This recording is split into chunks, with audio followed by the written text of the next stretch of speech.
Michael D. Leonardo, also known as Mikey Scars. The government says he's a high-ranking member of the Gambino crime family.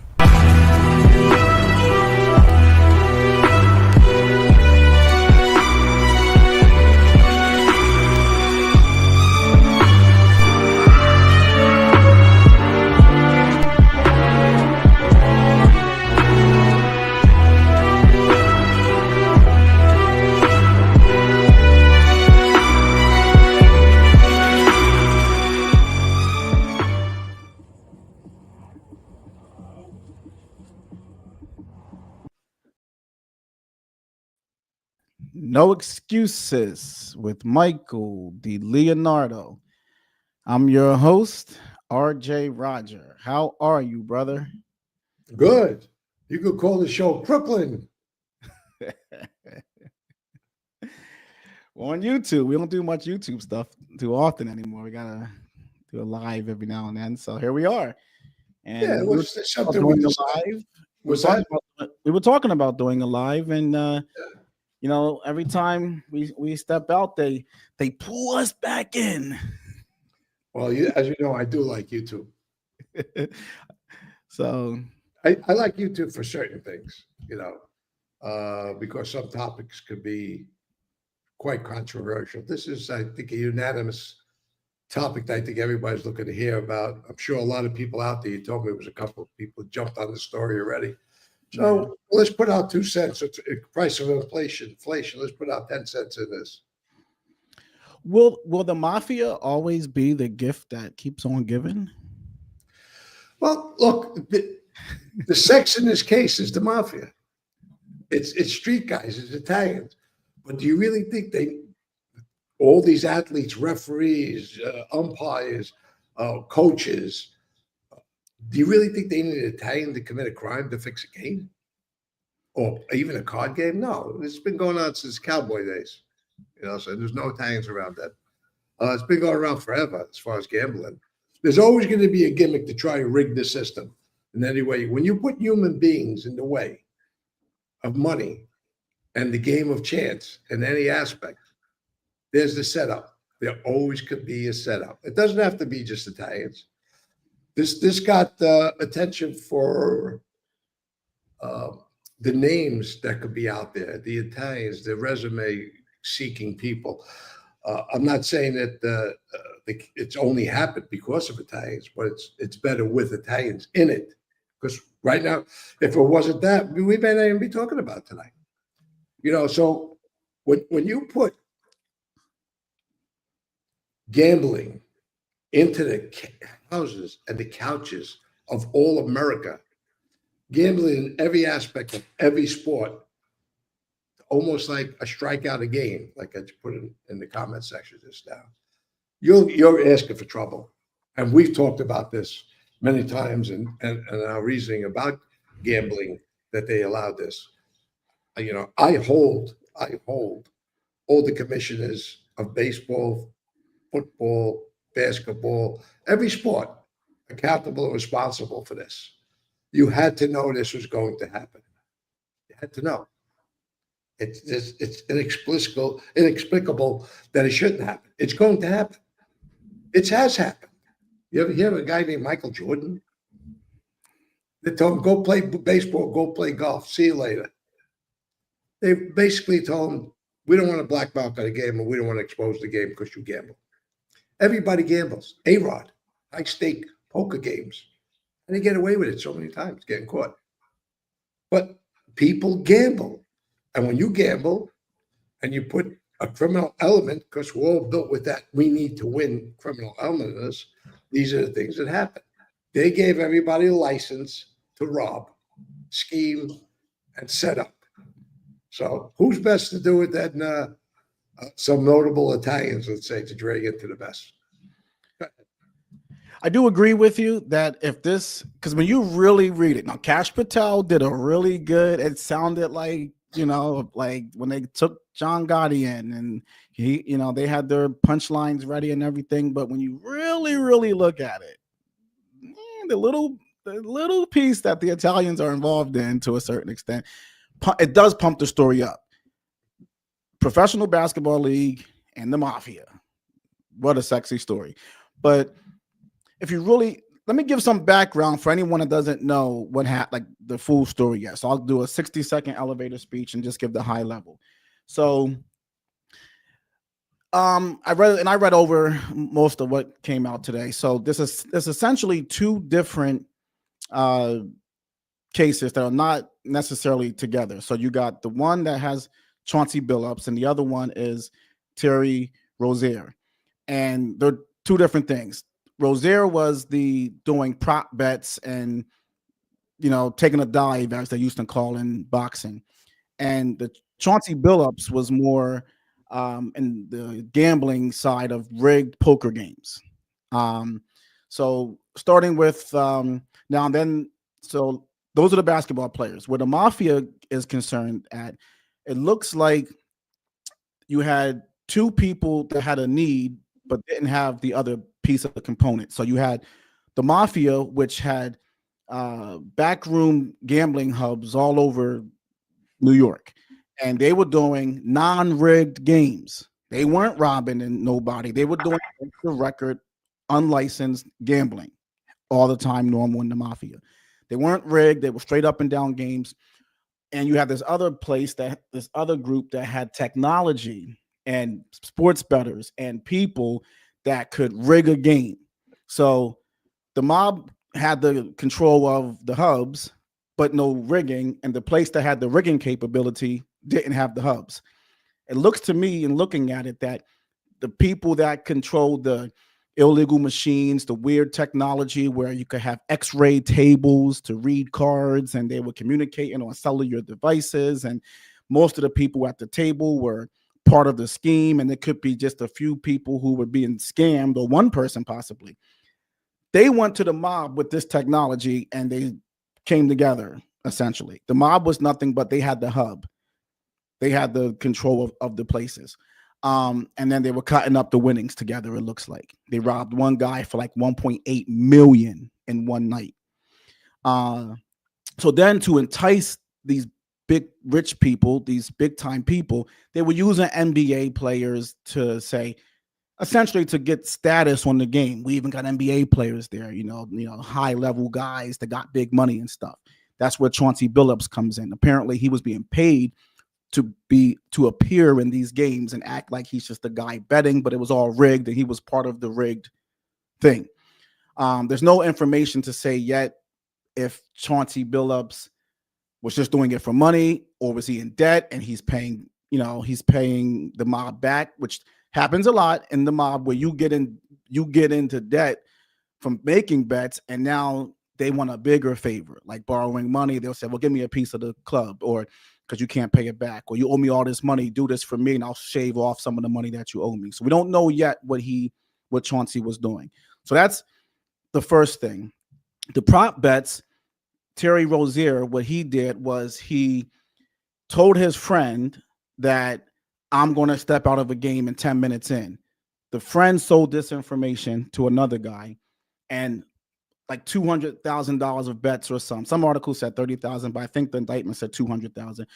All these bets came in. Sports Better said all this stuff came in like 42 minutes.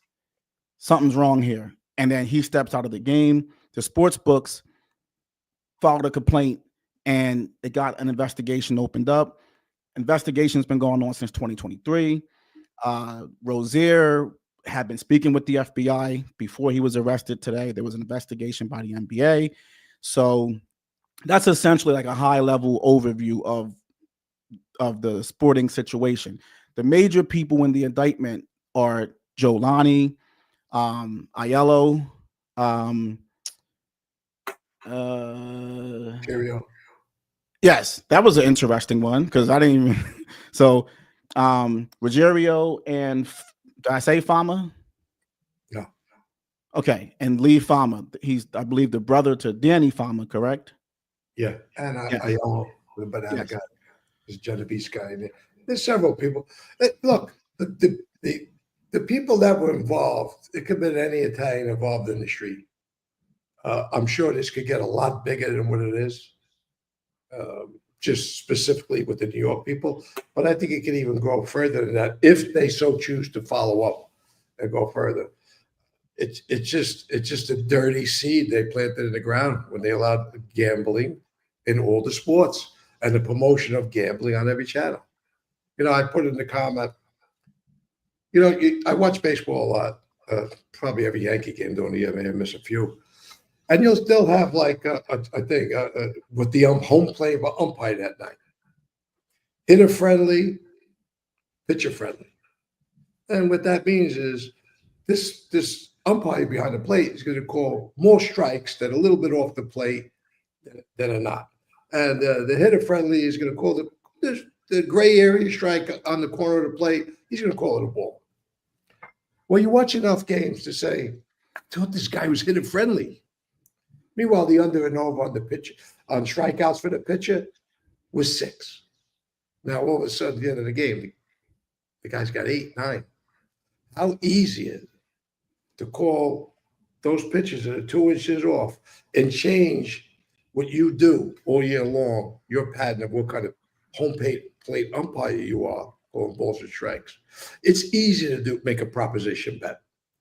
It's so the temptation is there for everybody. We're built with faults. Human beings are built with faults and flaws.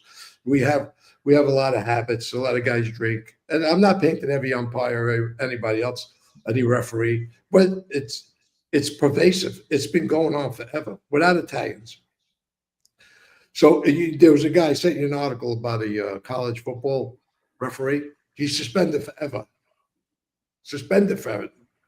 That means banned. Calls the egregious. You can look at your email now for the egregious calls that this guy made. They were so blatant, right? They had to say something's wrong without accusing him of fixing something. But that's how bad they were. So could you be that bad all the time or at specific times? You leave the door open with illegal gambling. Bad enough, one of these officials or sport player can be compromised. It's so easy. It's very easy. I had Anthony Mason, right, was with me. I never asked Anthony about anything ever about a game. Doesn't make me any better. But I know sooner or later something's going to happen. We're going to put him in a bad spot, and they're going to figure it out. The government will figure it out that I have influence on this guy. So no surprise at all. I blame it all on the major sports getting involved with gambling. They could pitch you, and not just literally, on every play, every down, how many yards a quarterback's going to throw, how many yards. You could bet on and over on anything. You could have all these proposition bets. And it's easy for somebody to say, I don't feel good, like this guy said his foot hurt. I think if I read properly, it was the end of the year, and he stayed out like 7 or 8 games at the end of the year.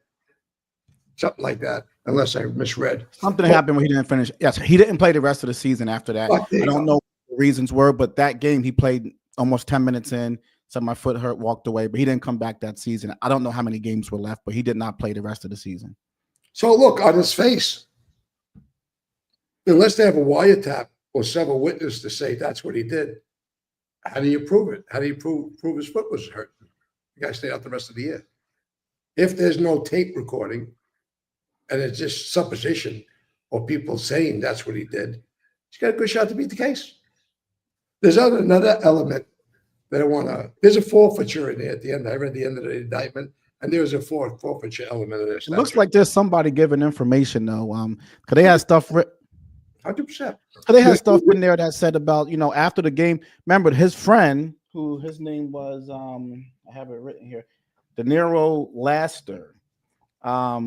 That guy sold the information that Rozier was going to leave the game in 10 minutes approximately. And he sold that information to a guy named Marvis Fairley. And after the game, they collected this Marvis and De Niro guy, split up the money.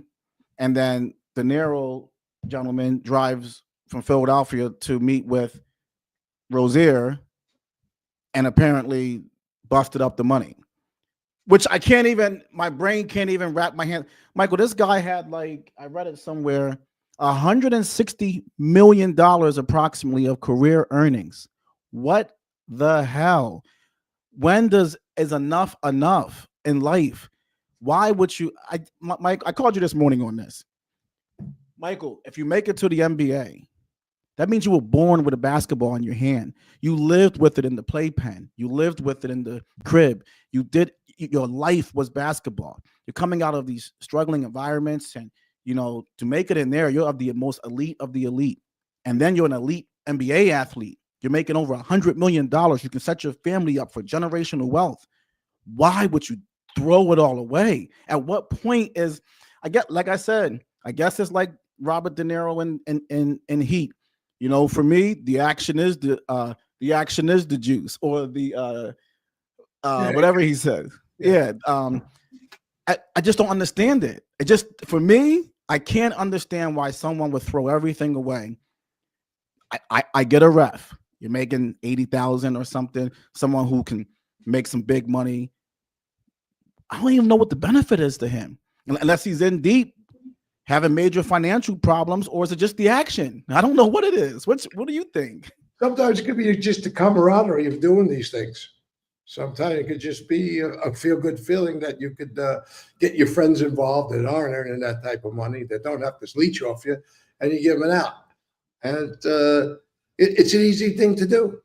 It's just the way, David Price, of course, it's just pure greed and entitlement and control issue. Look at drug deals, major drug deals. Once they make their first 10 million, why are they still in it? Once they make their first 20, once they make their first 100 million, why are you still in it? Go away. Shut the whole world out after that. Give it to somebody else. Money don't talk, it screams. Mark, you're good. That's right. Now, one interesting thing in that indictment, something's missing. Did you catch it? What do you mean? Could be anything. No racketeering. No RICO. You know what? I wanted to ask you about that. You're talking about, what was it, 11 different states people were picked up in or something? So you have kind of like, that would make me, you think it's going to be a superseding indictment? Yeah. With racketeering on it? I don't know if they'll add that element now. They should have had it right. That's the easiest one to put. It's easier. It's the easiest thing. You don't have to make one specific thing. You can make a person on top of the V. Steve Kaplan was the guy. He was the enterprise. So I don't understand why it's not good for them. It's not, because that's the two counts there carry 20 each, 20 years each. Racketeering conspiracy. But no surprise. And if they really dug into it, if they really wanted to find out about it, I think there'd be hundreds of arrests. I think this here is a good point. RJ watched the 30 for 30 documentary called Broke. A huge percentage of these pro athletes go broke. Now, people think when they hear these big numbers all the time, it means that's what you put in your pocket. First of all, if you have 160 in career earnings, you pocket it after taxes, 80 of it. Then you paid 15 to 30% to your agent, and you put 60 million cash came to you. Ain't hard. It's not hard to spend $60 million when you're buying a $10 million house. You're paying for all your friends. You're buying all these cars. You're buying jewelry. You can burn through money very quickly. The average pro athlete goes broke in 4 years. So I would think Chauncey Billups, same thing. I don't think that the guys were very smart with them. The easiest person to compromise is a person who's in desperation. That's why they say don't ever sign a contract when you're broke, or I think these guys might have also had some money issues also. I don't care that they earn so much money. There has to be, when you're doing something for this small amounts of money, I would think some of it is need of money also. Well, absolutely. Desperation leads to desperate things. But I think this is above desperation. I think it's just there and ready to pick the look at that. low hanging fruit. That's what I think. If you take a couple of kids, and you put them in a candy store and say, "Listen, I'll be back in an hour. Don't eat any of the candy. Watch that TV." What do you think's going to happen? Those kids. There's experiments about that, with kids in a room, leaving kids with candy in a room, and et cetera. And they wind up eating the candy for the most part. So you can't. The temptation. That's why what's in the Bible? Lead us not into temptation, in a prayer. So we're, as human beings, we are temptable. We can be tempted. And this is so easy to do now that you know, with all these sports lines, betting lines, just about every state in the country, and Canada, and other countries, it's so easy to bet. What's you know, go back to Pete Rose, go back to Shoeless Joe Jackson, and the Black Sox. I mean, gambling, as they know, is a business. And when you have that type of business, it could be nefarious things that go on. And again, this is zero surprise to me. You know, the people's names in it could surprise you. You throw LeBron James, you throw to Chauncey Billups. Isn't he Hall of Fame, you told me? Hall of Famer. I mean, this guy, he's not playing no more. He's a coach now for Portland. But yes, I mean, I watched Chauncey play. He was a great player. I think he played in the league 17 years. He's a good coach. He's in the Hall of Fame right now. Okay. Now his thing's a little less egregious though, Michael. I look at his thing as just something he's gambling, doing things wrong in what he was doing, but he didn't sell out his teammates. This Rozier guy, you sold out your teammates, people working all year long to get a ring, stuff like that. That guy really did something really awful to his teammates. I'll give you one, and maybe you know better than me. I seen a special years ago. I think it was the Supersonics, and they hired an Angel. Hello, Angel. Hope you're well. Hope your Angel is happening. Yes, the Seattle Supersonics. Right. Again, I don't follow basketball too much, but they were heavily favored in the playoffs to win a series, and they were on the road one game. And if I remember the show, they were asked to tank the games, not the whole team. Specific people or referees were asked to tank the game. And certain players were pissed off at the referees for tanking. They knew it because they knew when the Seattle went home, they were winning Game 7. This was, maybe you can find that also for maybe a next show or follow up on this one, is to say basketball. The higher ups in basketball, not even players, fixed this game that they had a 7-game gate in Seattle. It's about money. They do this all the time. It's just when they get caught. Every time I'm watching a game and I'll say, how the hell that? You know what I got to add just before I go back? Let me digress a little bit. One of the best things, and I think the controversy of replay in any sport, the controversy of having it, you throw it all away right now. This solidifies the point of a guy being out at second base and an umpire calling him safe. With replay, it shows clearly, most 99.9% of the time, if he's safe or out. And that goes for every sport with replay. Robot umpires next year, I'm looking forward to it now because Aaron Judge, you throw a ball 6 inches off the ground, 6 inches off the plate at times, and it's strike 3. And not just him, I give him as an example because I watch it. And you see that there's nothing to prevent an umpire from going, you're out, and then throwing the manager out when he walks out of the dugout. But yelling, how'd you call that one? So I think the advent of technology in the game, which before I didn't like, but now I like the replay because it justifies the game. But the balls and strikes, I'm for it now 100% because you take this element away. You have those challenges. It's just human beings. We're going to get caught up in it. It's too much temptation. You got little kids. Another point, you got little kids sitting on the couch with their parents watching any sport, and they're talking about parlay bets. You're not melting these kids' minds with gambling. You talk about, they have those disclaimers. Well, if you feel like you're gambling too much, call this number. Yeah, right. Tell that to a junkie. Yeah, here's a bag of junk. Shoot it in your arm. And if you feel like you can OD or you need a shot, go call the hotline. You got to be kidding me. So it's so pervasive, this gambling stuff. They really should knock it out, all the gambling. You bring it back to the bookmakers in the street, and you'll go find it more. I really believe that. Break down why, because I think gambling now is legal in 39 states, and I think it's also legal in 39 states plus Puerto Rico and Washington D.C. I believe you can gamble in. So I think it's only, or has some kind of gambling laws where you can do gambling in 39 out of 50 states, and they're all different all over the country. It's a mess. This country does everything last, like, and everything, or regular. The people who write these laws and come up with this stuff, I will never understand. But explain why. It is pretty easy to place a legal bet now. Yeah. I mean, FanDuel, you can download the app in 1 second, upload money. They'll even give you a little bit of some money to place a bet every now and then when you first start. First time, man, they'll give you a free bet for $100 or whatever it is, all kind of little perks and stuff. But it's easy to place a legal bet. Explain, because you've been on both sides of the law. Can you explain what would make a person bet on the street now when you can just bet with legally? Well, the biggest thing is line of credit, and the second thing is tax.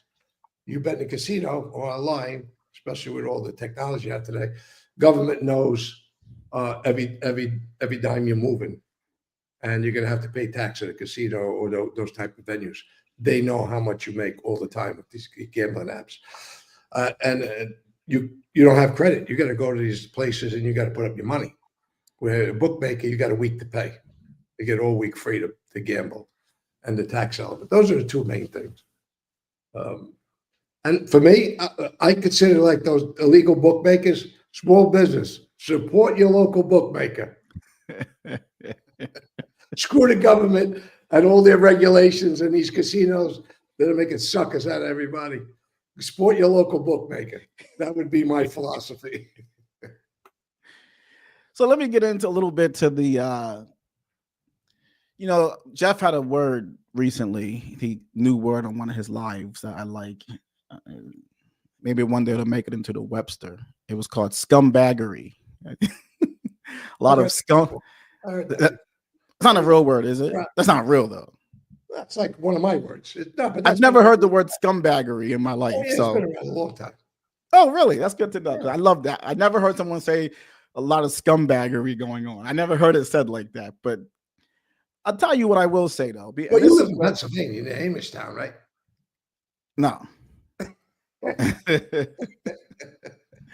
But let me put it like in a way like this. When you talk to all the guys from your world that are out here talking in the public, so let's just take three major guys like you, Mikey, Michael Franzese, and let's say Sammy the Bull. No, he don't know about gambling. He's a lie. You don't know. He don't know.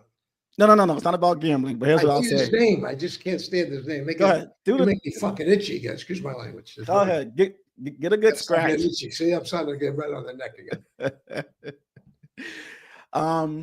He's a rimbambino. What's that mean? That's his jerk. I hear a lot of Italian guys when they say something, they'll say disgraziano. Is that how you say it? Disgraziato. Dishonorable. Disgraziato. Disgrace. They're all applicable to that little weasel out there, the demon. All right, I don't want to let's not ruin a good show by instituting his name, that piece of shit. Hey, Tony. Oh my God. Let me say this. So here's just what you guys all agree on. You, Sammy, Franzese. I heard you say, and I even read it in your testimony, that you used the word hand in glove. Right. They didn't hear that, but you said it wasn't like at the barrel of a gun, you guys are going to do this. You worked very close. Correct. The upper world and the underworld, the legit and the illegit. It wasn't no funny business. We worked as a team and we made a lot of money and we were happy to work together. Right. I heard Sammy on his show talk about before, it ain't the way these people are acting, like we're extorting you. We're coming in saying you're going to pay this much a week. We worked together. We both benefited. They made a lot of money. On Diane Sawyer, he used the bread example, like, hey, you're going to raise your prices from 10 cents to 15 cents a loaf. You're only charging 10 now. Now you're going to charge 20 cents a loaf. So you're going to make a big profit, but you're going to give me back 5 cents a loaf. This is all in your benefit because I'm going to price control your whole neighborhood. I'm not going to let anybody move across from you and open up a bakery. So they were happy. We're happy. Everybody's happy. Franzese made the example of all good. We catch more flies with honey than we do with vinegar. That was his statement. Everybody was working. Everybody's happy. When you look at this, where what I say by scumbaggery, the guys are coming, legit guys, sitting down to play some Texas Hold'em. Yeah. All good. These are your customers. You're giving them drinks and women and food and everything. You guys are having a good time. You're slapping fives. Hey, brother, I'll see you next week. And if they lose, they pay up. You know, it's good to keep that kind of customer. Come back next week. We're going to do another game.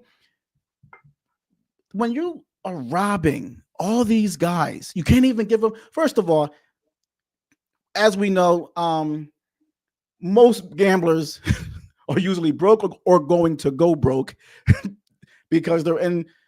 You don't see 24-hour casinos giving out free drinks, giving out never closing, opening up everywhere because the gamblers are winning. Most gamblers, even professional, even the best gamblers might yield 3% over the course of their whole life, right? So the best gamblers in the world, most gamblers lose. Why not just build a good customer base, do people right, give them a straight up and down game. If they win, you pay them. If they lose, they pay. When they're having this kind of thing, robbing all these people, millions of dollars and all this stuff, is this just new Mafia? Or is this the kind of stuff that was going on always?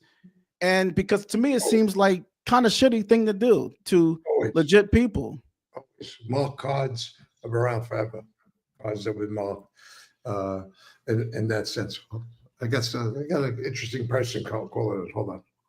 Joseph. Joe, you hear me? I'm doing a live on all the gambling stuff right now with RJ. See you later, brother. Take care. Bye. Joey set the sale up. Hello, Joey. So now listen. Now I want to be clear. I know the answer to this, but I'm asking for the purpose of the show. So, I know that the mob's always been doing, but a lot of times when guys talk, they always take the noble route that we just but this is really kind of shitty, isn't it? Like this is some real. No, it's commonplace. Yeah, I'm not saying it happens 50% of the time, but it can happen. Setting up a game, being greedy, and you could put it. That happened on 18th Avenue. Happened at major areas where they had card games. They put suckers in the middle, 3-4 guys at a table, and they boxed that guy in and just robbed the shit out of him. I settled some beefs when I took 18th Avenue about that. I got guys their money back. They boxed these guys in. They were working guys. And they would go there, they're good salary construction guys, work all day, laying brick, and things like that. They go there and get a guy works down the pier, goes over there, and they put him in the box and they rip his pockets off. And before you know, he's dead broke. Yes, it was. It was Joey. So, it's the mentality of the people on how much and who they want to rob. Let's say, I don't know, you said this guy lost 1.8 in one night.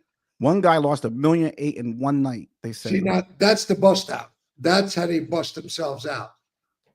That guy maybe supposed to only lose 100,000. Why? You can't make 100,000 on that? It's not good enough. These are the bust outs where the greed element comes in. I don't care how much money the guy has. At some nights you got to make him win 100,000 or 150,000. You make him win, throw in a winning hand, so he comes back again. You got to make the person feel good about winning, that he has a chance to win. It's a grind. Gambling is a grind.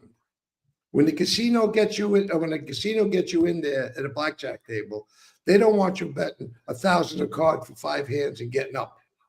They want you to bet $100 a hand and keep you there 10 hours. It's a grind. That's the business. When you're a good bookmaker, you play both ends. The Giants are playing the Jets, right? There's 6 points in the middle. Some guys bet Giants, some bet Jets. And you take that money, you play the middle, which is the 10% juice. When you lose a bet, you're paying that 10%. $1,100, let's say $1,000. You're paying $1,100 if you lose.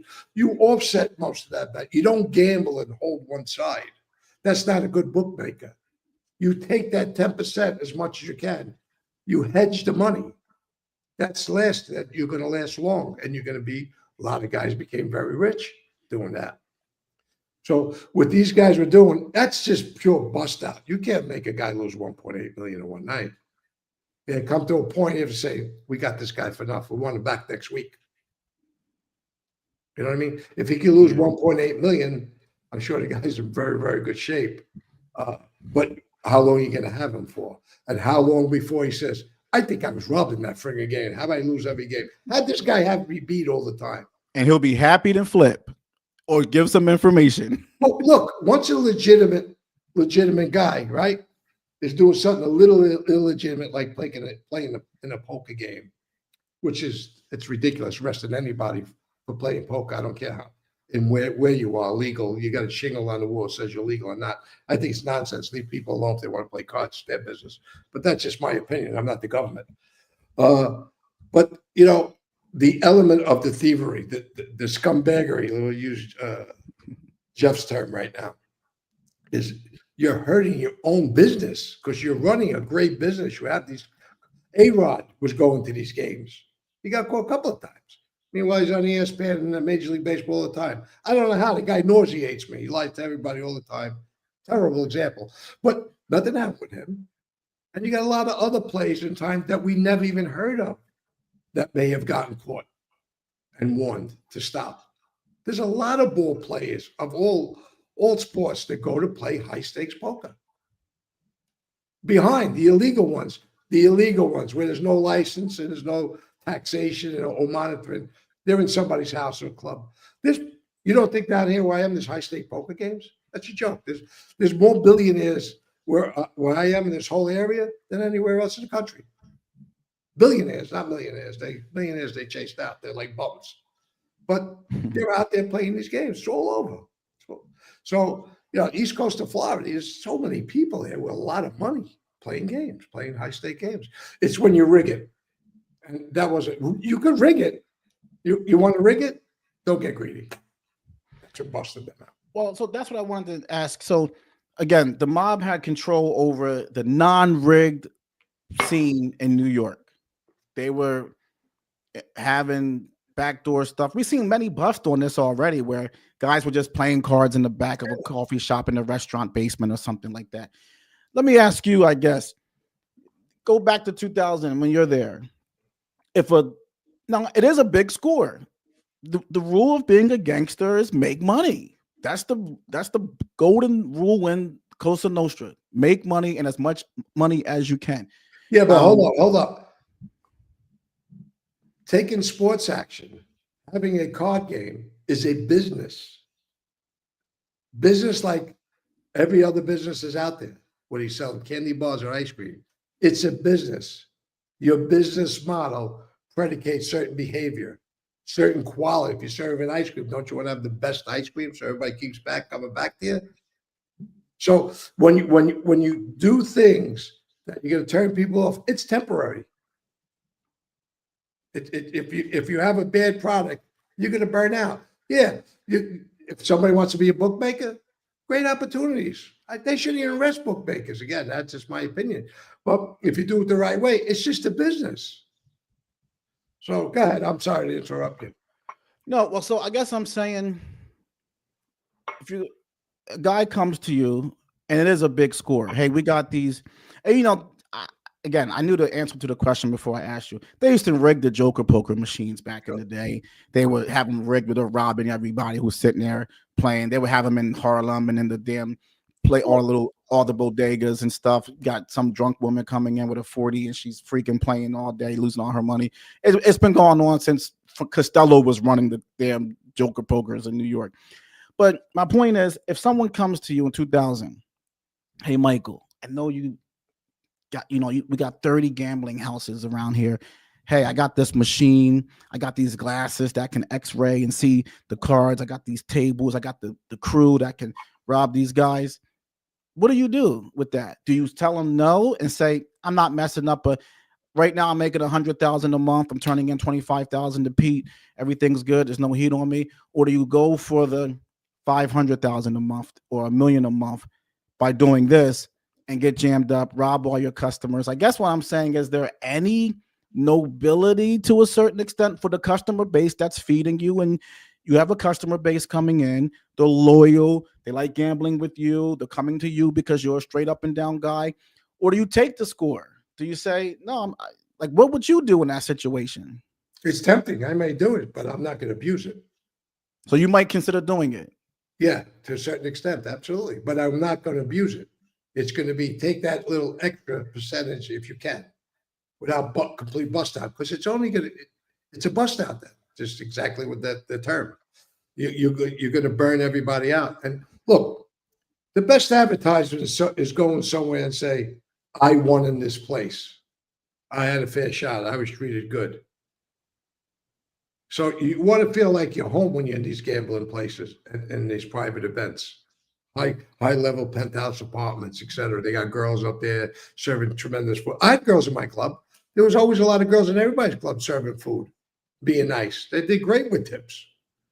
I had alcohol at bars in my place, big screen. You want people to be comfortable. I had joker poker machines, slot one on bandits, had all kinds of stuff. You want everything conducive to have a good business. But if you could have a little edge with certain people, you can't put them in a box without complete. For me, my business model would have been, all right, at times we're going to take a little bit tonight, but don't bust him out. We want him back.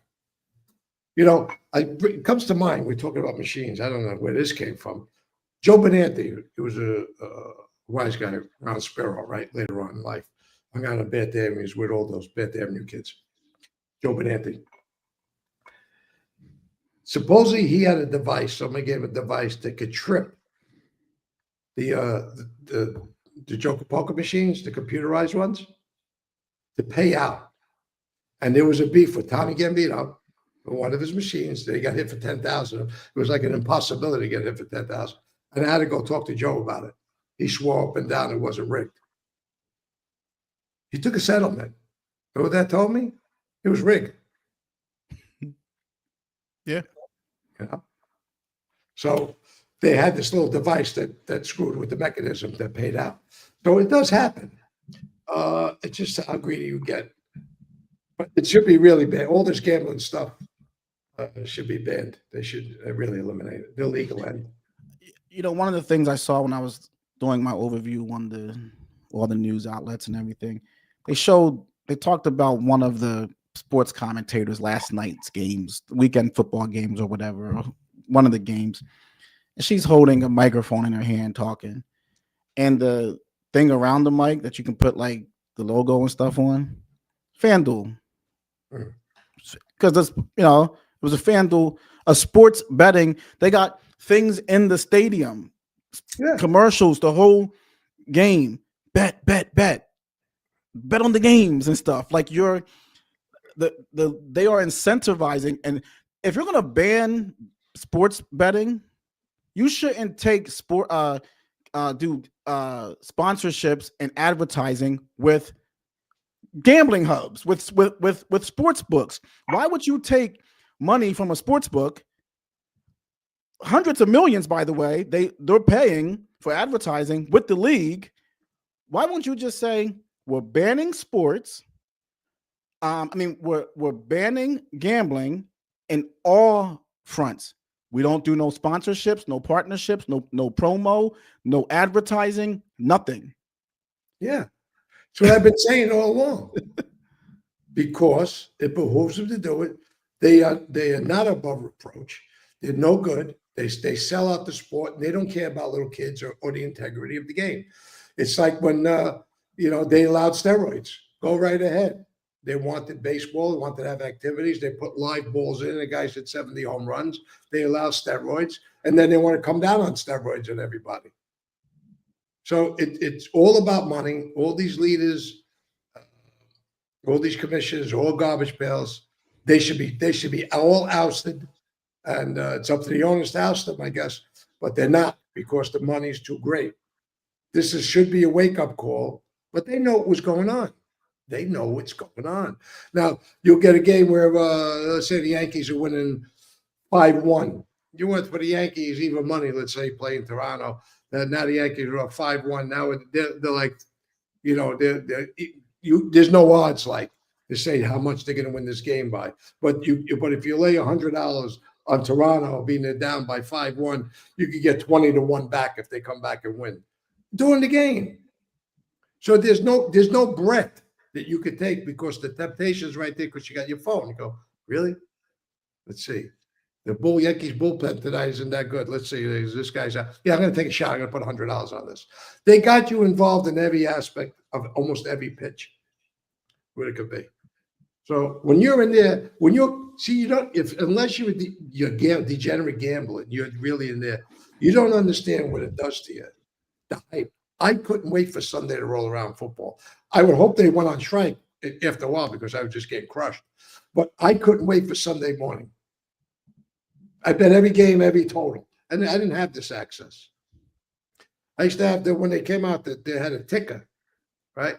Worst thing they could have ticket. Ruin my night wherever I was. Otherwise, I'd have to go to a phone booth to make a phone call, see what scores are. But they got this little ticker. And I would look at it all the time and I would want to throw in it after a while. But wherever you are, you're ruining yourself. You don't understand psychology unless you're a degenerate gambler or immersed in gambling. You don't get it, what it does to you, how it changes your personality. It really changes your personality. I give John Gotti for one. I give myself for another. I give a guy like Paulie, Zach, and Jerry Nagula, who ruined their lives in the mob for gambling, just couldn't help themselves. So there's been a lot of guys that got crushed, not just mobsters. The owner of the Philadelphia Eagles, I see a show on him about 20 years ago, how he blew himself out. Lost his wife, lost his house, lost the team. Atlantic City. Who helped him? Who told him you bought out? They didn't bar him out. They gave him more girls to hang around with. They gave him more alcohol. They gave him the best suite. What have you there? They're making a sucker out of you. They're laughing at you. They smile on your face all times. They want to take you places and stab you in the back. So, I don't blame the gambler. The gambler's like a drug addict. I blame the people that selling the drugs and the people allowing the drugs to come into the country. Same thing here. I blame all the commissioners of baseball, football, etc. Like I said, for the 10th time tonight. It has to stop right there. Eliminate gambling. Stop promoting gambling to kids. When I was working in Vegas nights, I got arrested twice for promoting gambling, among other charges, silly gambling stuff. This is not promoting gambling. It's disgraceful. You're ruining society. Yeah, gambling's one thing. I mean, I never got into it. Every now and then I'll bet on a boxing match, but I never really. I have a friend. One of my best friends lost everything from gambling, and I remember talking to my oldest brother about it, and he was just saying, like, I can't even like make sense of how someone could lose everything from gambling. I can't even. My brain can't. Drugs, alcoholism, fine. Gambling, my mind will never understand. It's just another addiction, brother. It's just another addiction, something that flips your skirt, let's say, right? Something that turns you on. It's just another addiction. There's many addictions you can have in life. There's all kinds of very egregious ones, and there's ones you think are nice. I gamble. Oh, you made a bet today. Okay, good. But it becomes an addiction, which most of the times it does. You can't wait for that action. I couldn't wait for Sunday to come to bet all those games. Going to phone booths, sending my friends to phone booths. You're coming back, you lose a game. I'm punching doors. Yeah, it's crazy. You get it. It does happen. I mean, Roscoe says Lonnie got a lot of cases piling up. The wall's been closing in on Lonnie for a while now. What do you think? So you look at the major guys in the indictment. We talked about them. What do you think about the mobs? What does this say? Someone on here said about can the mob? Well, let me ask you that first. How do you think this whole thing plays out? Is this a big time? Are they getting decades? Are they getting a couple years? Where does, like, when you put the NBA on it, when you bring it in front of the court of public opinion, when you get all the networks talking about it, I think you put the Italian names on it, you put the Mafia names on it, it's going to make things different. There's no question about it. If you could pull it up while I'm speaking, didn't Jimmy Burke go away for rigging a Boston College game? Trying to knock the rust off over here. Didn't Jimmy Burke go away for rigging a game? College basketball, I think it was. Yeah, I believe so. It was, right? So it depends how they want to press. if there's going to be examples made, guys are going to get, they're going to get hit. But the only thing, like the element of racketeering is not in this. They're not charged with a racketeering case, which is, I don't want to see anybody get charged with it. I feel it's unconstitutional, and so do you. But for some strange reason, it's not in here. So is that a doorway for everybody to plea out and make it a little softer? But how do they clean up the sports with S? How do they clean this up? What's the end result? Just keep arresting people? And for what? At what end? When does it stop? You know, steroids, the owners that let it happen and pushed it to happen, and now what are they going to do? Okay, so now we're going to start testing for steroids, and we're going to bar you and ban you. What do they do here? This is a major problem because there are referees and umpires in every sport fixing games. It goes on. They could give them, you want to give them more polygraph tests? Maybe they should. Maybe we should polygraph every one of them. I even go so far as to say decades ago, the Yankees are playing the Dodgers in the World Series, right? Every umpire in that field should never have lived in California or New York. When you start to be an umpire or a referee, what team you root for? Like a little application when you for, I'm going to go umpire school. What team you root for? I root for the Yankees. You should never be able, in a big game, in the playoffs or anything that's a big game, umpire a Yankee game because your heart's gonna follow that strike zone. I think that should be ruled out too. In all colleges, college football. I've watched so many games, like a lot of other people on it. And the calls before these replays were terrible. And you know, those guys, well, maybe alumni or from that state, that they fix the games. They fix the game not to get paid, but just the other team to win. You got to take the human element out of a lot of things, especially sports, if you want it to be pure as you can get. When you fill out an application, any application, they got race and religion on there. Why? What's the qualifier of race and religion on that application? To me, that's racist. There's something, hear me out. No, I didn't. I wasn't. I'm Italian, right? I look at, there's 4 names. One's a black name, one's a Spanish name, one's Chinese name. The other one's Italian. Guess what? Who I'm picking if they're all just about equal? I'm picking the Italian. I'm picking the white guy. Well, you're 25% whites, you may. No, but it's human nature. And anybody says otherwise, maybe they're not honest. But a Spanish person's going to help a Spanish person out. It's just the way it works, even if you don't know them. That's just my opinion again, but I'm being honest about that I would pick the Italian name. When I pick doctors, I picked as many Italian doctors as I could get. Why'd you pick a black partner? I think you're a little Italian, more Sicilian. You had Italian options. You may have a little Sicilian in you. You had Italian options. What happened here, Michael? Nah, I like you better. You're more honest. You're smarter. What is this? But so I guess my question is this blown up to a bigger thing than it actually is, or could this be some serious time for people? I think it 2 ways. Because there's so many other elements that what we just spoke about, right? That is so important to all sports. And then there's the element of what really happened here. You know, is the gambling when they fixed the game there. That's really the egregious thing. The guy who sat out the game and threw the game, you're giving up your team. Even, I don't know, what was their status of that? Were they going to the playoffs that year, or was it just a run out the clock season that nobody cared anymore? You know, that wouldn't be right either. But if it's, you know what, I'm going to sit out the rest of the year because I'm going to tell everybody my foot hurts. But meanwhile, the last game I play, I'm going to make my cousins, my best friends, make a few dollars at the end of the year. Yeah, you bet. I think the kid they all bet the under in the game because he was a high scorer or something like that. Yeah. And even the point spread, if they were a 10-point favorite, they're now winning by 10 if your star play goes out. You know, so there's so many different elements to where you got to think. What's the goal? What's the goal of all sports? What's the goal of talking about, like they have a lot of people come in and speak to, do not get involved, like the Go Club, right?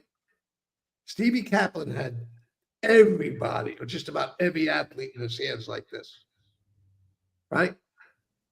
He didn't compromise one guy to throw a game or get information on the game ever. I would have known, right? I never told him to.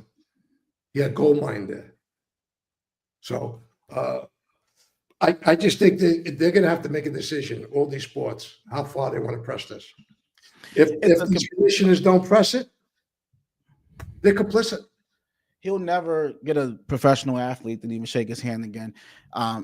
This is the Mafia equivalent to selling a button. It's like it's a horrible, if the society means what they say it is, it's an honor. That scene in Goodfellas is very historically accurate. It's the highest honor they can give you. It means you belong to a family and blah, blah, to the Henry Hill part. There's no higher honor that from what the society meant than to bring you in and say that you're a part of this secret society. It goes back hundreds of years. You're a part of this thing. We trust you with our lives. You sell a button for profit. It's like, I mean, am I right on that? Selling a button is a serious thing. Yeah, and I'm not saying it's not done. I'm not saying it's not. I have a different take, because a lot of guys, you don't say quid pro quo, give me 250,000, I give you a button. It's just that a guy with a lot of money comes and says, here, Skip, even associate, right? Here's I made 50,000 this week. Here's 20. What'd you make it from? Yeah, you're giving them the money. You become a valuable property if you're bringing the money. Is that buying your button? Same thing. So they're give me 250, get in. It's just language, because you could give that money every month to get to that 250,000 by the end of the year. And you're the best guy in the world. Your breath don't stink. Keep bringing that money, and you're gonna get straightened out. So I see your point. So what you're saying is essentially all buttons are bought. With the big money guys coming in. Yeah, absolutely. It's just, to a greater point, absolutely. You're an asset. You're an asset to the family. If you have big business and you bring in big money, what's it about? It's a machine. You got to bring money. So if you're an asset there, and they feel you're going to stand up under pressure or whatever, you could get straightened out easily. And what goes on today, dude, you had that other basketball ref. What was his name? Donaghy? What was his name? Phil Scala's case. Yeah, I'm trying to They remember. made several shows and movies about this guy. Yeah, I don't remember. It'll come to me. But let me ask you this. What does this say? Roscoe says it looks like the Mafia is staying strong. What does this say to you about the state of the Mafia? Is this just another? You tell me. It's living and breathing. Different way you're going about business. This is something now, instead of talking about a murder or a boss getting killed, now you're talking about a lower level crime that they've been doing for a long time. If they could compromise somebody, they will. So the mob is not dead. It's just morphed into something, let's say, more softer. But they got construction pitches all the time. Look at the case that just was wrapped up, right? They all pled out. They didn't give them the years yet. Nobody knows how many years they're going to get. But they have parameters of time, what they may get, 6 to 8 years or whatever. It's still there. There's still crimes being committed. Just that I don't feel gambling is a crime once it's legal. So, but the elements there, and how many people like to hang out with wise guys? I do. My friend's a wise guy. Yeah, no, but I'm talking about in the street. They're risking a lot by hanging out with a wise guy. Let's say a legitimate guy, because they're going to get under scrutiny as soon as something goes wrong. But they like rubbing elbows with wise guys, and it's been like that forever. Look at Crazy Joe Gallo, right? He hung out with all stars, movie stars, and Frank Costello hung out with judges and lawyers. Yeah, but you know why? They don't know the other side of the wise guy. It's like me and you on the show. You're super charming and charismatic, and like everyone's like, yo, they don't know that you get mad sometimes and you yell at me. People don't know that. They don't know that you have like anger. I like your term. We do loud talking. Well, let me we're debaters. We like to debate. So that's a whole different thing. What's the here's my who's the guy that said, Michael, I'm only worried about this or these? Who said that? Al Diaco. Al Diarco. I'm only worried about bullets or something to that Yeah. extent. In my opinion, without the threat of violence, the fear of these, very difficult to have them, very difficult to, anybody can flip in this case. What would it matter? You can Well, tell look on at everybody, this bring case everybody. with the guys that got pitched for threatening. It was a contractor, wasn't it? They have tapes. They have audio tapes. Yeah, but they don't. Yeah, I'll use this on you, but no, But you you know gotta what? prove it. To your point, that guy can walk. Whoever he is, that flip, he can walk around Manhattan tomorrow. Nothing's gonna happen to him. He can go back exact 100%. And I don't just say that. There's a lot of evidence to support. Guys get put on the shelf and they live in the same house, shop at the same stores, go to the same place. So if no one's worried about these, then it's doomed to implode. Am I wrong? No, it's not gonna. It's gonna be here just at a lesser level, and they're gonna the guys that get arrested and the guys that flip on them, the legitimate guys that get involved with, then it becomes too much. Just like now, it became too much. Just the way they set up that guy and took 1.8 million in one night. Just like the guy that they were threatening, say, "Make sure you have my money. Make sure you have my money." Meanwhile, the guy was paying. Why you keep threatening for?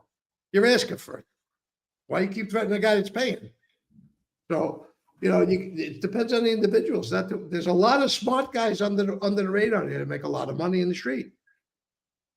So, and there's a lot of relationships out there where there's bid rigging or whatever else, relationship type stuff that are going on that everybody's happy.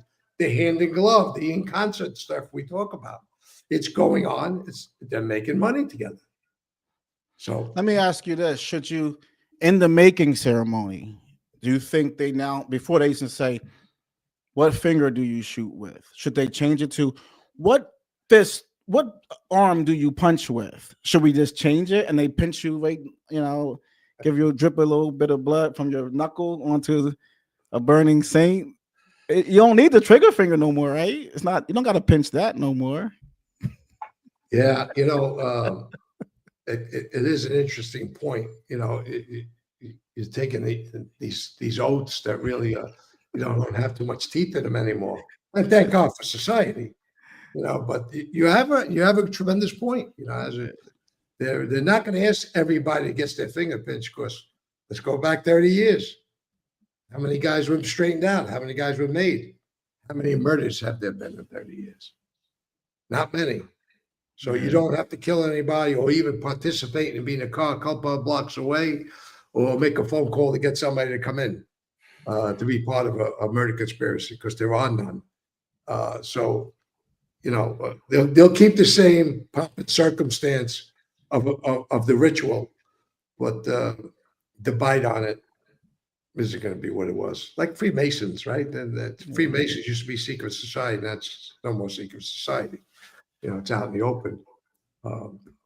So like anything else, fear brought the mob and other organized crime groups into focus, because they shocked you. So right now there isn't no shock at all. So it's easy for a guy to go to the FBI and say, "Hey, by the way, this guy's bothering me today." There you go. And that's the other thing. It wasn't just member fear. It was society fear.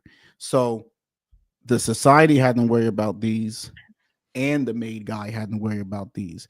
People were fearful of the mob at a time. Like, people are not that hesitant anymore to just pick up and call the FBI, call the cops. So just dial 911. Some guy just came in here, he said he's gonna do this to me. So it's on both fronts. So I think it makes it a little hard. Michael, can the mob nowadays still get to these athletes, whether it's the pros or college? Well, I think the athletes get to the wise guys, just like in this case. I think it's reverse. I gave you the story about Anthony Mason. We were at a golf outing with Junior and some other people at a benefit, Mother Hale House Engineers Club out in Long Island, golfing. Of course, there's 2,500 a table, and Anthony Mason needed a big favor, and we did it for him. So we owned Anthony Mason at that point. I never asked him for anything. I never asked him to throw a game or if he was going to win a game. He gave his tickets to the Knick game, and I gave it to my son and some other people to go. I went, I walked in, said hello to him, and I left. I mean, my son and some of my other friends stayed there and watched the game. Gave me a basketball hoop for my son as a thank you. Someone's going to flip. More YouTube podcasters are coming soon. You heard it here first. What do you think? I don't know if this warrants flipping. I don't think there's no big time here. Let me ask you that. Yeah, good point. Do you think, is this one of those things when you said before you don't take your socks off for certain charges? Is this one of those things where mentally when you sign up to be in the mob, you're waiting for the day, I'm going to catch 5 at some point. I'm going to have to do 5. Now, you don't like doing 10, 20, life, stuff like that, but do you accept this as the price of doing business? I'm going to have to go away for 5 at some point, 4, 3, 2, stuff like that. No. Yeah, like I said, when I got the construction, first thing I said, all right, Sammy flipped. How much can I get for construction? 5, 6, 8 years. How much can I think I was getting within a year with the construction. So you got in your mind how much time. What crime is it? How much time can I get? Yeah, of course. You commit somebody's nothing. You kill somebody's nothing. You don't have to calculate anything. You may get life. You may get life. You get caught if somebody flips on you. So especially if you get caught in the act, bad things can happen when you're on a murder and the cops show up. So yeah, you figure all these things in. The other crimes, construction, you figure time. Murders, you don't figure it. They said the mafia. I'm sorry. No, go ahead. No, go ahead. No, go ahead. No, they said the mafia was dead. This reach is impressive. Reminds us of old times reading stuff like this. And Cash Patel, I watched his whole press conference. They really, they made it look really like something, and like they had this big long reach. And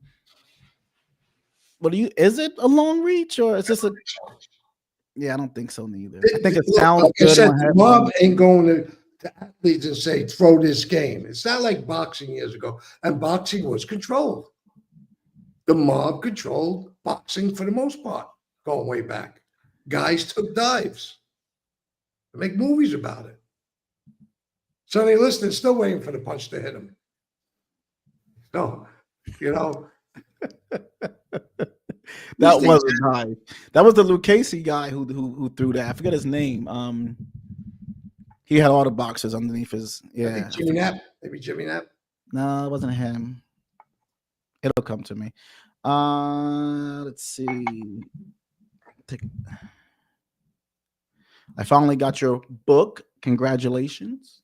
If anyone wants to buy the best book ever written, the only psychology book written on the mob bosses, The Don, 36 Rules of the Bosses, in stores now. Check it out.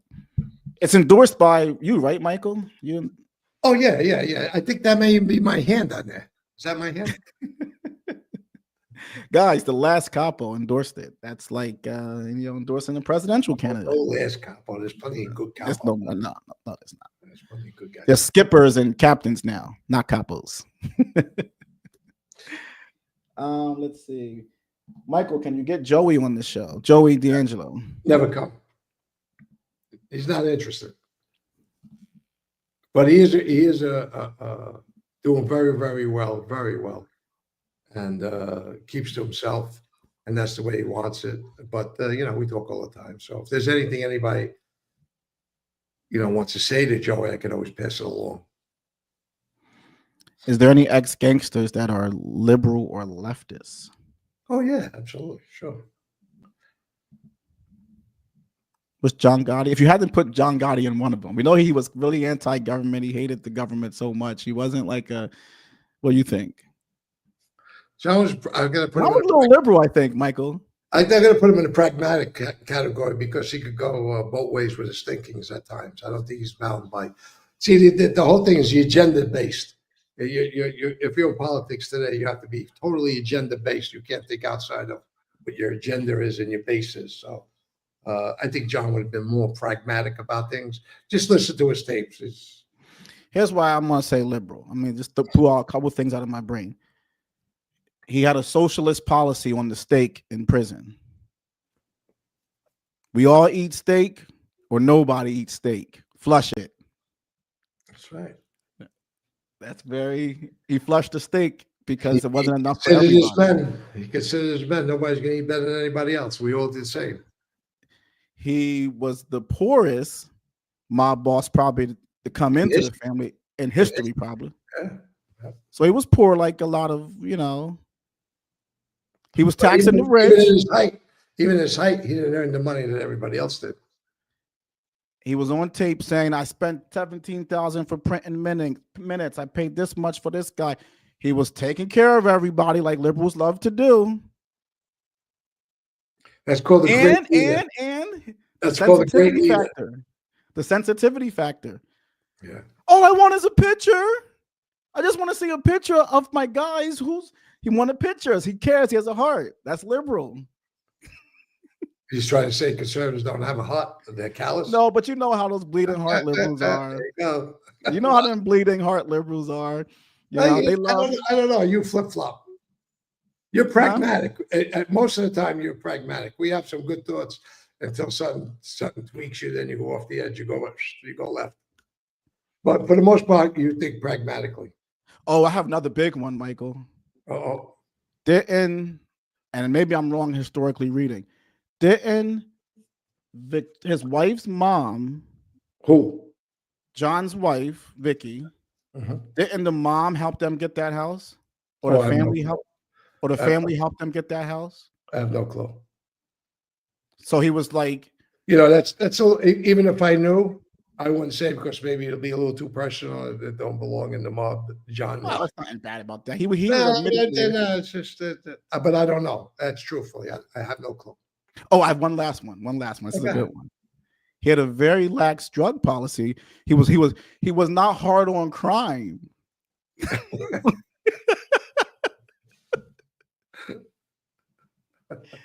Do I win? Do I win this argument? Yeah, you got some great points. Yeah, you got some good points. Yeah.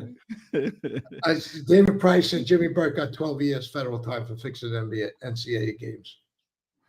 John seen the life as a gang. He just wanted his pals around him. He knew what his life was. Ash, super chat, $10. Thank you. We forgot to make our disclaimer. Thank you, Ash.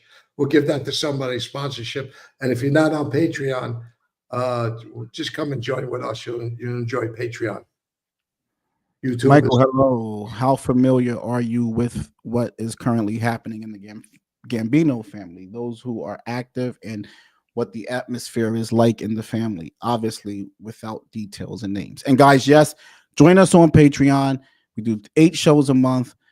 We do a live every Sunday where we interact a lot with the chat. Don't donate money. Take the money. Sign up on Patreon. So yeah, we don't need nobody to make donations. And even if you do give it to us, we're going to give it back to you or sign somebody up. So join us on Patreon. We interact a lot. We make phone calls. We do a lot of different things. We do meet and greets. So yes, join us on Patreon. Kevin Strauss did something interesting, and I didn't read this because I didn't read the thing line by line. 3 unnamed co-conspirators are definitely flipping. Well, you could be an unindicted co-conspiracy and not get arrested, but be named in it. So those names may come out, but unindicted. So that's just a way of covering somebody for some reason. They may have flipped. I'm not saying they are. I don't know the case, but unindicted is really ambiguous to me. I don't understand unindicted co-conspiracy. I know a lot of people that did that were charged like that, unindicted co-conspiracy, which is bizarre. Yes, RJ. John Gotti was a closet liberal. LOL. Did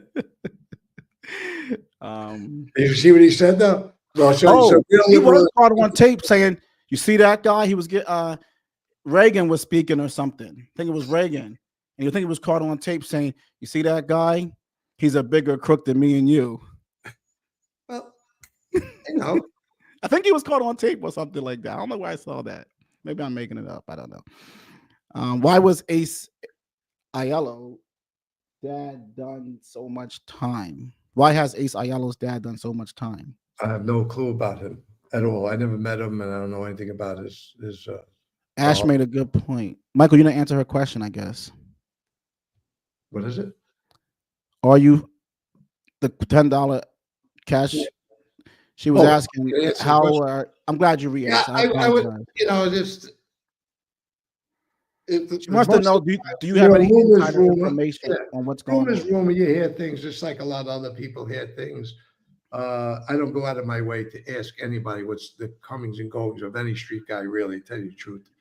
A lot of people call me on guys that get made, things like that. But it's not that I'm up to date on all the politics or the ongoings and anything. I tell you the truth. After a while, you don't want to be interested in it because I don't have an interest in being in that life.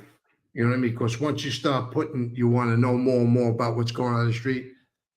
I don't know. It's maybe it hurts my own feelings, but I try to not to get involved that deeply in the current going ons in the New York area. Guys, I ask him this stuff every day, and he'll say, I can make a couple phone calls and find out, but I'm not, because I don't want to ever put nobody on this spot. Yeah. But I always tell people this: if you worked for 40 years as a stockbroker and then you retire, in that 40 years of working, you made a lot of relationships. It don't matter that you're retired for 20 or 30 years.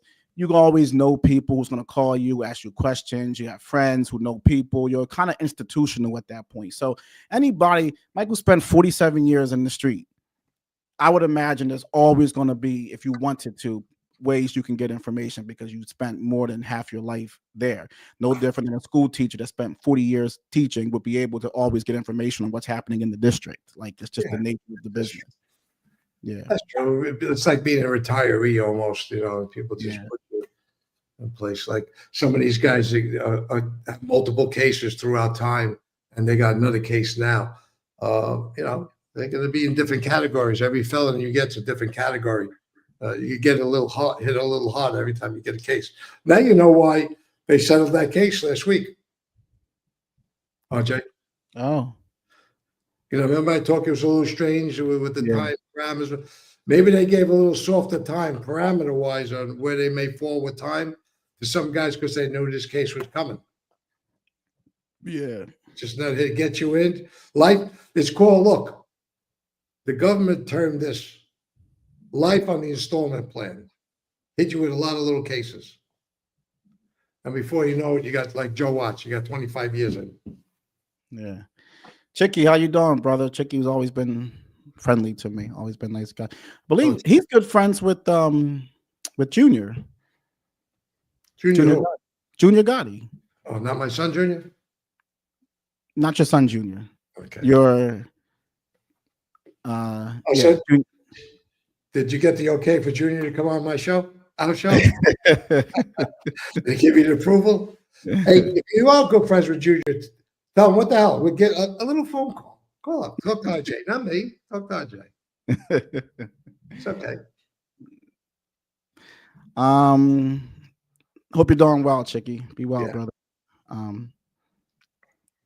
And you can pass messages that we wish happiness, wealth, and health to everybody associated with your friends. Let's see here. Yeah, I hope his son's doing well. I seen the clip of the fight. I hope the boy's doing good. Time to quit. Tell Junior, convince him to tell him the son to quit. It's over. You know what's interesting about that though? Because I seen I read some of the comments on like Twitter and stuff like that, but I don't think I boxed for like in a gym a lot, but I never was even an amateur boxer. And just the training that goes along with being a boxer is so incredibly difficult. If you get knocked out in the first round of a professional fight, you don't even understand that guy is still one of the best fighters in the world. Boxing is a very hard sport. You win, you lose. Getting knocked out does not mean that you're not what you are. It's just you're in the combat sport. It's just the way it is. You win some, you lose some. So, let's see here. I didn't get. Trying to see here. Guys, it's easier for me to find your questions if you put like question marks around and big words that say question because I have to like just I don't really read comments. I just spot them. Michael, what was the most intelligent Gambino member you ever met? Paulie Zach, Paul Zaccaria, made a lot of mistakes with gambling, ruined his life in that life. But book read, knowledge, the most intelligent person that I know was Paul Zaccaria. And not because he was my mentor, that is the truth. This guy he's brilliant mind, brilliant. You say you used to send John Gotti books in jail, right? And Nietzsche, and they're going way back when John was in the state. That's how Paul liked them that far back. John wasn't even made that. Yeah. So, yeah, Paulie's a brilliant mind. Waste of talent for sure. All right, we've been on here for an hour and 20. Michael, final question. I'm sure you answered this question 1,000 times, but I can't help asking. If you had the chance to go back and if you were treated fairly, would you go back into the life now? Can I answer it for you? Yeah, absolutely. You think I know the answer? Go ahead.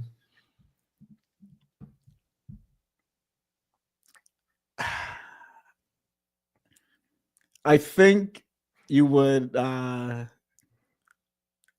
I don't think you would go back now because you can reflect on, you can look at your life now, all that you built, your family, everything. You're not going to trade all that in for going back, I think. But I think you would say, if I could have one day, just give me 24 hours, smoke a cigar with the guys, I think you might do 24 hours, smoke a cigar, have some drinks, have some laughs, and then, yeah. Well, this would be the situation. First of all, I flipped. There's no going back for me. There's no comfort zone for me going back. I would still have guilty conscience sitting around. And because you're always going to think about how somebody's going to view you. There's not like a mulligan in golf. You get a do-over. There's too much that goes with that. My life is so much better today than it is. If I would just say go back and they knew I flipped. If you're going to tell me if I never flipped and I was out of life and to go back in today, what would I do as life today is in the mob, starting brand new with not flipping? It's a good life. What are you going to get? A couple of years gambling, construction. What are you going to get? It's a good life to go back in if you got a clean slate. But for me to say I want to go back now, that's definite no. As what I did by flipping. Can never happen. I won't be comfortable with myself if it was in this fantasy world of going back. No.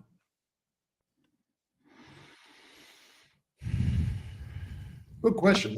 Think about it though. Do you ever have dreams that you're back? Yeah, we dream. Absolutely. Absolutely. I dream of my friends a lot. My old friends, of course. Yeah, you dream a lot. It's history. It's 47 years there. Yeah. Besides ongoing up until today, right? I'm reminded of things in the past because we have the show a lot because we talk about it.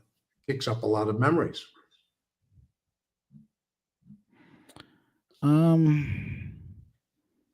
Today I met somebody, a woman a little older than me. That's just happenstance.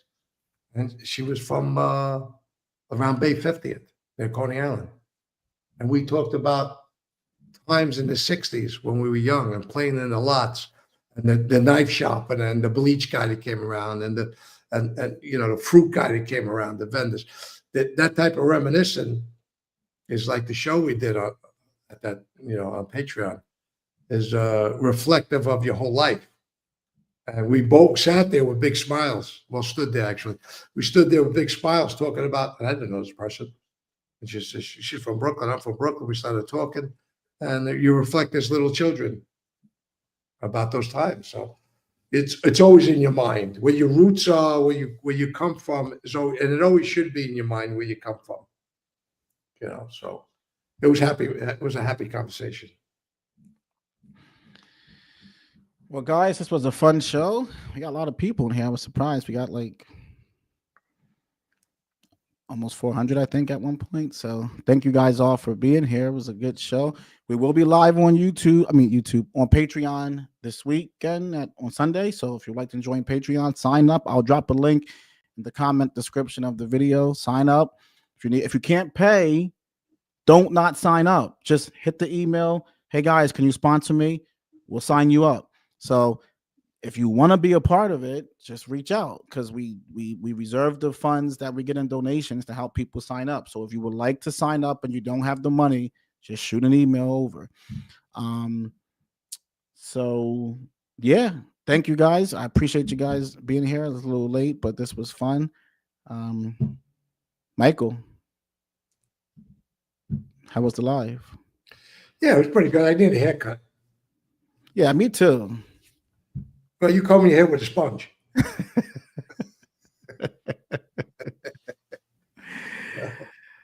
Don't be jealous. James Bell, what do you want to ask, brother? I don't get this. I'm I keep seeing him write the same thing, but I can't find no. I mean, there's never anything we won't answer unless it's like trying to like fire starting. A lot of times in the live chats, y'all should know by now. But telling me, I don't take the bait. So when you drop like troll questions in where you want to like get us to fight with another channel, I'm not asking those questions. So don't ask me about other people. Don't ask me about other. I'm not going to answer any questions or even ask any questions. That just creates. Now they have to respond, and I got to respond. You got to respond. Here's what he said. See you later, big rats. But you know what, James? You came here and had some fun with us, and you supported our channel. Thank you for all the extra comments that you put in there. And now maybe one day we could run into each other. You could say hello. And you know what, James? You could have just been like, guys, I want to speak with you guys by phone, and we would have called you. And you know what? We're not the kind of channel that runs away from our first show on here. Was about cooperation. We addressed the whole cooperation. We never lied about anything. We've been here for over 7 million views, and no one ever called us a liar. So thank you for being here, brother. Join us on Patreon. Do you regret? Okay, Michael, do you regret telling on your friends? There's James's question. Yes, of course he does. Go, Michael. But not even to dig for this guy, because he's like you said, he's just somebody with nothing to do tonight. He came on here and just try to be disruptive, not being educated, underintelligent, underinformed, emotional guy. Probably has no friends himself, and it's just true. I'm not sour grapes, but what are you doing on here? Talking to a guy that flipped. If you don't believe it, you should just go away. See, we didn't take down your comment. We could have blocked you. So, but RJ was nice enough, and now moderators were nice enough to not block you, because we have a tolerance level. But if you're not going to add anything to the show and you don't like people like us that are on here, why don't you just go spend your time with somebody else? Go out, go have a drink, go smoke a cigar. Maybe you could find a girl or a hooker. Hookers are cheap these days. So maybe go out and entertain yourself instead of. No, they're going up with inflation like everything else. No kidding. I'm sure they are. Do they have a union or association yet? Mandami's going to unionize them, I think. James, you got a shot. All right, everybody, enough with James. James has he got a lot of attention tonight, where there's a lot of great people out there. Should have got more. So, hey, thank you for being here. It was a quick live. We had a show all teed up for you today, right? Yesterday? But something was brewing, and we jumped on here with the live tonight. RJ didn't want to run them both together. So you do have a really good show coming up, a pre-record in the next several days, probably by the weekend. What's today? It is the weekend. Tomorrow's Friday. Probably by Monday or Tuesday, you'll have a pre-record, a pretty nice show. So should I show them? Should I give him a sneak peek of what the show's going to be? You can give him a little clip. Let me show him real quick. And then we'll do a live on that show. And then we'll do a live. So we'll be back with a live next week sometime. I'll show you guys the thumbnail. This was going to come out today. So here is the show that will be out. I like clickbait. This is the thumbnail to the show that will come out in a couple of days. The show is about a sit down Michael had with when he was called to a sit down with the Carrazos. And the Carrazos didn't fancy Junior Gotti very much at the time. Or at a time. Puppet Master, thank you. But if you're not on Patreon, right, we're going to send you that money back, and you could join Patreon. Really appreciate the donation, but I'd rather have you on Patreon giving us your input and commentaries, because you're I see you on other shows with your comments at times, and you're a good person on there from what I see in your commentaries. Not divisive, I should say. So thank you everybody for being here. God bless. Stay close to your families. And RJ does have a nice book. Where is it? That's it.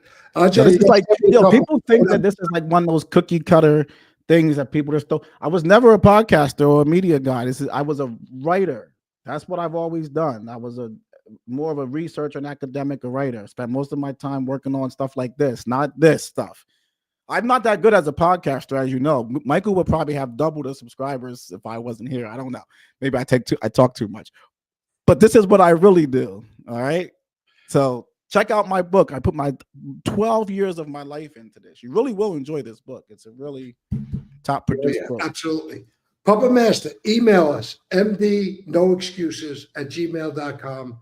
Put your Cash App in there. We'll send you the $10 back, and you can sign up for Patreon. Thank you. Good night, everybody. God bless. Stay close to your families. Keep smiling. Peace and love. Okay.